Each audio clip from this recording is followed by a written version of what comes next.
जय माता वैष्णो। यदि इस चैनल पे नए हो तो चैनल को सब्सक्राइब करना, लाइक करना और इस वीडियो को अंत तक देखना। आज का विषय है कि निवारण मंत्र जाप करने से घर में लड़ाई झगड़ा क्यों होने लगता है। उसी बिंदु पे हम लोग बात करेंगे, क्योंकि बहुत सारे हमारे पास भाई बहन आते हैं तो कम से कम 5 लोग ये बात मुझे बोले कि गुरुजी आपने मुझे निवारण मंत्र का जाप करने के लिए दिया था और जैसे ही मैंने जाप किया तो घर में और लड़ाई झगड़ा बढ़ गए। तो इसको पूरी तरह से हम आज इस वीडियो में पूरी तरह से हम क्लियर करेंगे कि निवारण मंत्र जाप करने से घर में लड़ाई झगड़ा हो जाते हैं। तो इस वीडियो पे बने रहना और इस वीडियो पे अगर चैनल को सब्सक्राइब नहीं की हो तो चैनल को सब्सक्राइब करना, लाइक करना और 2-4 लोगों तक शेयर करना और अंत तक देखना। पहला नंबर तो ये जो मंत्र है निवारण मंत्र, वो निवारण मंत्र एक ऐसी मंत्र है जो 3 देवियों का इसमें समावेश है। वो कौन सा देवी समावेश है? पहला जो काली, जो आपको शक्ति देती हैं। दूसरा कौन? लक्ष्मी, जो आपको धन देती हैं। और तीसरा सरस्वती, जो बुद्धि आपकी बना के रखती हैं। जब 3 देवियों का समावेश एक जगह एक मंत्र से ऊर्जा आपके शरीर में प्रवेश करता है तो आपके जीवन में एक सकारात्मक प्रभाव पड़ता है। आप अच्छे कर्मों में ज्यादा मन लगाने लगते हैं और आपके अंदर बुद्धि आने लगती है, आपके अंदर कार्य करने की क्षमता बढ़ जाती है। तो इस मंत्र को जाप करने से अगर यदि आपके घर में कोई तांडव होने लगा, कोई परेशानी होने लगा, तो इस मंत्र को जाप करने से नहीं हो रहा है, बल्कि आपके घर में कोई भूत प्रेत थे और जब ये आप मंत्र को जाप चालू किए तो उनकी रास नहीं आई, उनकी दाल नहीं गलने लगी, क्योंकि आप ही का खाके और आप ही के घर में आपको परेशान करते थे, इसलिए उनको बेचैनी छा गया।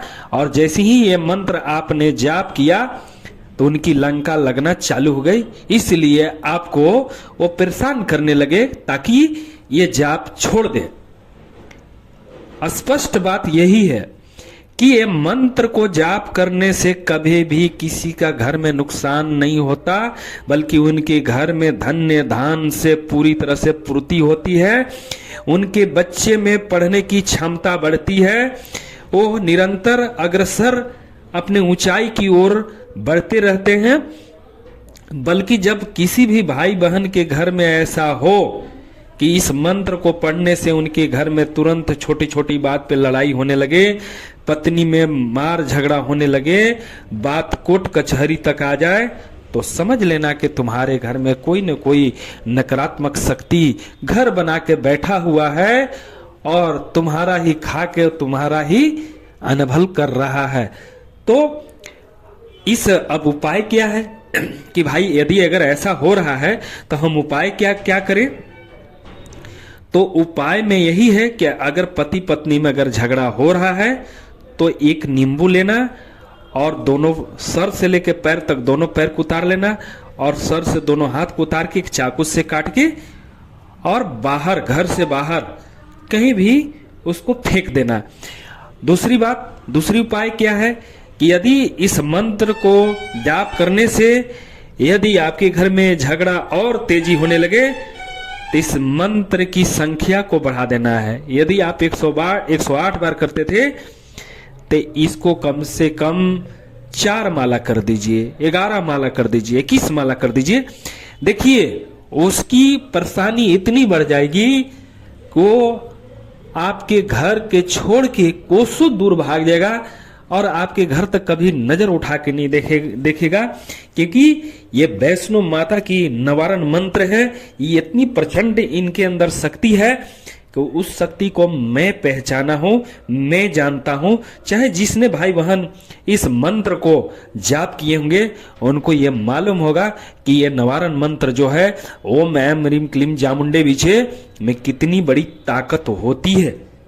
क्योंकि मुझे जब मैं शुरुआत दौर में इस पूजा को आरंभ किया था तब से मैं नवारण मंत्र का जाप कर रहा हूं, और ये नवारण मंत्र में जो ऊर्जा मिलता है, शायद ही ऊर्जा देखने को और मंत्र में मिलते हैं।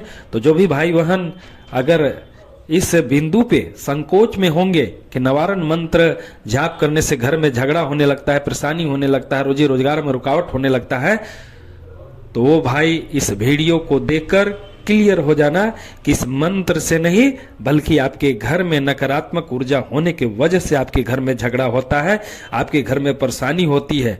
इसलिए जो भी भाई बहन इस वीडियो को सुन रहे हो, उनसे आग्रह है कि आप मेरे चैनल को सब्सक्राइब कर दो, क्योंकि मैं कोई शुल्क नहीं लेता हूं।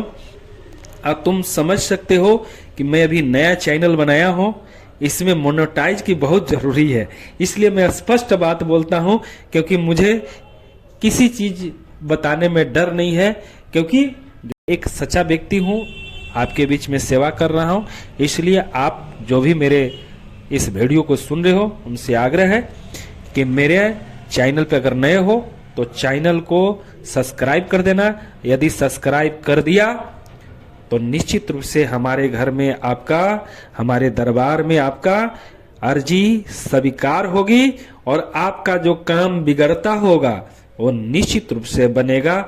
ये मैं नहीं बोल रहा हूं, ये माता स्वयं अपने मुख से बोल रही हैं, क्योंकि ये दरबार से जो आज तक आया मेरे पास, किसी भी काम को लेकर वो खाली नहीं गया है।